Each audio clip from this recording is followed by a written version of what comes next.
हाँ जी, नमस्कार, राधे राधे। तो पिछले वीडियो में हमने देखा कि सरकारी जॉब के लिए अब सरकारी जॉब कितने परसेंट करते हैं? 15%, 20% मैक्सिमम। शेष लोग क्या करेंगे? शेष लोगों को भी तो कुछ ना कुछ करना है। तो वो पूछेंगे कि हम जॉब करें या प्राइवेट जॉब करें, बिजनेस करें। तो बिजनेस में कौन सा बिजनेस करें? ज्योतिष में आपसे ये प्रश्न पूछे जाएंगे कि ठीक है, अगर हमें गवर्नमेंट जॉब नहीं मिलता तो जीवन तो चलाना है, अर्थ तो चाहिए ना, पैसा तो चाहिए। तो हम ऐसा कौन सा बिजनेस करें जिससे कि हमें 2 पैसे ज़्यादा मिलें। इस संसार में हर आदमी लाभ के पीछे चल रहा है, सबको 2 पैसे ज़्यादा लाभ चाहिए। अब वो लाभ के लिए आपके पास आए हैं कि ऐसा कौन सा कुंडली में योग बनेगा या कौन सी पद्धति को अपनाएं, कौन सा पेशा अपनाएं, कौन सा व्यापार अपनाएं जिससे उनको ज़्यादा लाभ हो। तो कैसे आप चेक करेंगे कुंडली में? आप कैसे चेक करेंगे कि हम उनको बताएं कि आप इससे संबंधित काम करिए, इसमें आपको लाभ होगा? तो देखिए, हमारे महान आचार्यों ने ये कहा है कि दसम भाव आपके कर्म का है, दसम भाव आपके कर्म का है और सप्तम भाव आपके व्यापार का है। सप्तम भाव व्यापार का है। सप्तम भाव आपके जहाँ जीवन संगनी का है, वहीं दसम से दसम है, ठीक है ना, कर्म का कर्म है। इसलिए सप्तम भाव बहुत महत्वपूर्ण है, खासकर जब आप कोई व्यापार करना चाहें, कोई बिजनेस करना चाहें। तो कैसे हम चेक करें हाँ कि बिजनेस हमारा कैसा चलेगा? देखिए, आचार्य लोग जो कहते हैं उसको वो पत्थर पे खींची हुई लकीर है, उसको कोई काट नहीं सकता।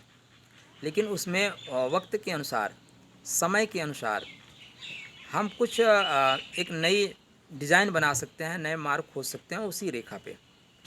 अभी हमारे शास्त्र कहते हैं, आचार्य कहते हैं कि सप्तम भाव के अनुसार आप व्यापार करिए।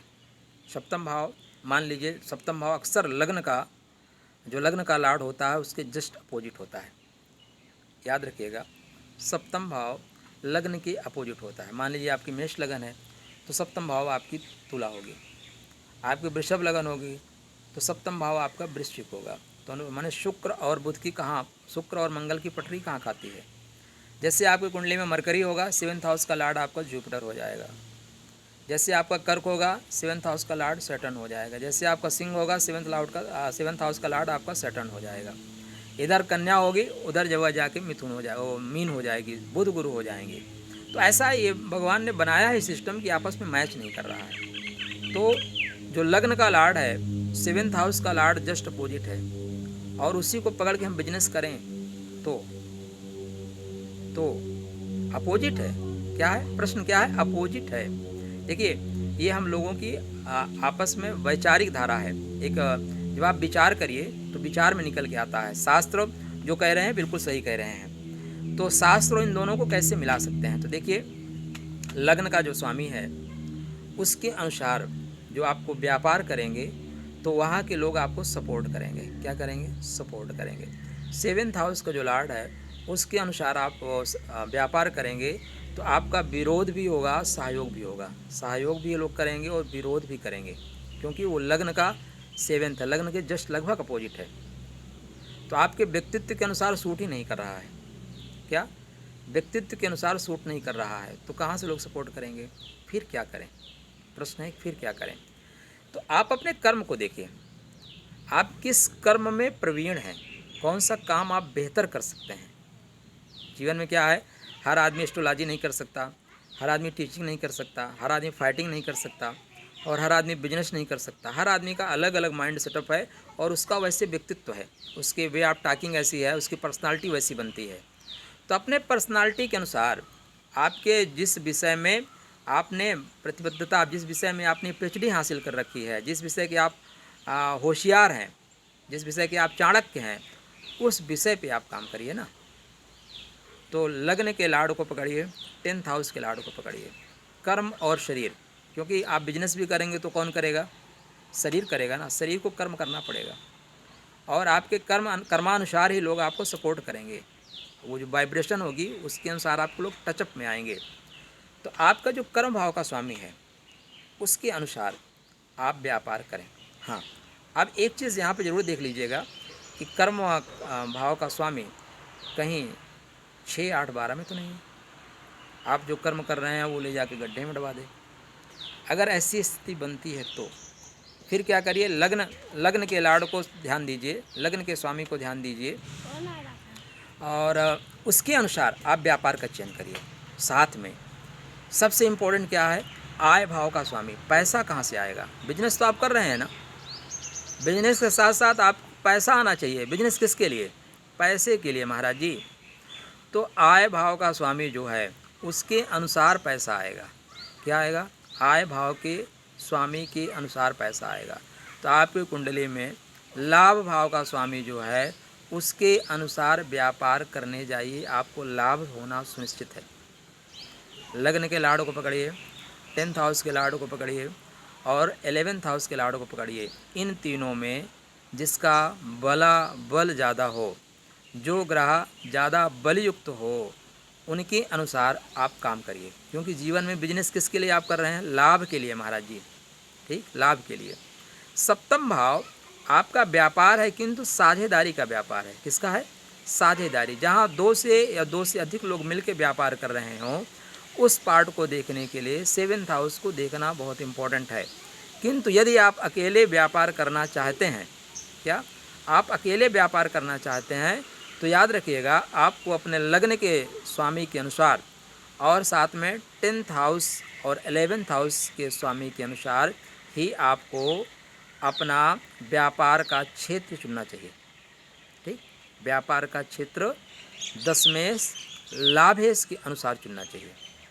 इसमें एक और ख़ास बात, अभी मान लीजिए आपका नवम भाव का स्वामी भी आपको सपोर्ट करेगा। ठीक है, नवम भाव का स्वामी सपोर्ट करेगा। कैसे? नवम भाव का स्वामी आपका बैठा है किसी मित्र के घर में, भाई के घर में, हाँ, या माता जी के घर में, तो आप उनका सपोर्ट लेंगे तो आपको भाग्य सपोर्ट करेगा। कौन सपोर्ट करेगा? भाग्य सपोर्ट करेगा।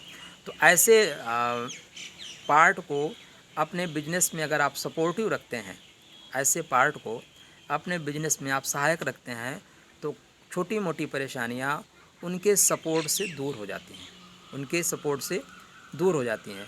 अब यहाँ का स्वामी के अनुसार अगर आप व्यवसाय करते हैं, तब आपके सफल होने की संभावनाएं 100% होंगी। क्या होंगी? 100%। लेकिन मान लीजिए कि आपकी कुंडली में हो सकता है कि आपका जो लग्न का लाड हो या 10th हाउस का लाड हो, उसके अनुसार आपके आसपास क्षेत्र में कहीं जॉब हो, उस तरह का बिजनेस ही ना चलता हो। ठीक है ना? अभी बहुत जगह क्या है, मान लीजिए चंद्रमा प्रबल है तो हम बोलें पानी का बिजनेस कर लो, चांदी का बिजनेस कर लो। अब वहाँ पे पानी का काम चलता ही नहीं, चांदी का काम चलता नहीं, तो क्या करें? तो क्या करें? इसलिए ज्योतिषी से जब भी आप मिलिए, ठीक है ना, मेरा अपना मानना है, ज्योतिषी से ये मत कहिए कि मेरे कुंडली के अनुसार कौन कौन सी चीज़ें मुझे सूट कर रही हैं। आप उनको ये बताइए कि मेरे यहाँ ये चीज़ें चल रही हैं, ये बिजनेस मेरे सामने 3 बिजनेस खड़ा है, इन तीनों बिजनेस में कौन सा बिजनेस मेरे कुंडली के अनुसार मुझे आगे ले जाएगा। ज्योतिषी तो आपको 11th हाउस के लाड को देखेगा, 10th हाउस के लाड को देखेगा, लग्न के लाड को देखेगा, उसके अनुसार बता देगा। लेकिन आपकी भौगोलिक स्थिति क्या है ये ज्योतिषी को नहीं पता है। इसलिए जब भी आप ज्योतिषी से मिलिए तो उससे ज़रूर पूछिए कि महाराज हमारे यहाँ तो ये मोटा मोटा बिजनेस है। ठीक है ना? चंद्रमा आपका बैठा हुआ है, अब हम कह देंगे कि ठीक है आप पानी का बिजनेस करिए, सफ़ेद का करिए। पता लगाओ बंदा शनि के सपोर्ट में आ गया और चक्की लगाने के मोड में है, आटा चक्की, बहुत बढ़िया चलेगा। आप एस्ट्रोलॉजर के दिमाग में ये चीज़ आएगा ही नहीं, लेकिन वो इमीडिएटली बताएगा कि नहीं हम आटे का काम कर सकते हैं, तो आपके दिमाग में फट से आएगा नहीं ये तो बहुत अच्छा बिजनेस आपको चलेगा, आप कर लो। ठीक है ना? शुक्र गुरु आ रहे हैं, दोनों की युग्म आ रही है, खान पान में बहुत अच्छा बिजनेस चलेगा। बंदा बोलता है मेरे यहाँ होटल बहुत अच्छा चलेगा। अब बंदा ऐसे जगह है जहाँ 4 ही लोग हैं, वहाँ होटल क्या करेगा? इसलिए जातक से अवश्य पूछिए भैया आपके यहाँ कौन कौन से बिजनेस चलते हैं या आप क्या क्या बिजनेस कर सकते हैं। उसके बाद जातक की कुंडली देख के उसके लग्नेश, उसके दशमेश, उसके एकादशेश के अनुसार अगर अकेले व्यवसाय करना चाहता है, तो युग्म में व्यवसाय करना चाहता है, किसी के साथ व्यवसाय करना चाहता है, तब आप तृतीयेश और सप्तमेश दोनों को देखिए। क्या? तृतीयेश और सप्तमेश दोनों को देखिए। यहाँ पे बैठे हुए अलगाववादी जो प्लैनेट्स हैं उनकी भी स्थिति देखनी पड़ेगी कि समटाइम्स कुछ ग्रह बैठते हैं वो आपको लाभ देते हैं, फिर ले जाके आपको गड्ढे में गिरा देंगे। तो ऐसे में आपकी जिम्मेदारी बनती है कि उनको सचेत किया जाए कि ये प्लैनेट्स आपको इस टाइम तक लाभ देंगे, उसके बाद आपको प्रॉब्लम क्रिएट करेंगे। तो कृपया इस टाइम तक आप इनसे लाभ लीजिए, फिर इनको डिस्कनेक्ट कर दीजिए। तो कुंडली बहुत साधारण, बहुत आसान है। दुनिया में ज्योतिष से सरल सिर्फ ज्योतिष ही है। आप इसको व्यवहारिक भाषा में समझिए, लोगों को बताइए। आपकी भी अपने बिजनेस से संबंधित कोई परेशानी हो सकती है, कोई समस्या हो सकती है, कोई समाधान आपको चाहिए हो, तो मेरे व्हाट्सएप नंबर 8403989448 पर संपर्क करिए। आपकी जो भी समस्या है उसका आपको उचित समाधान दिया जाएगा। तब तक आपके लिए नमस्कार, राधे राधे।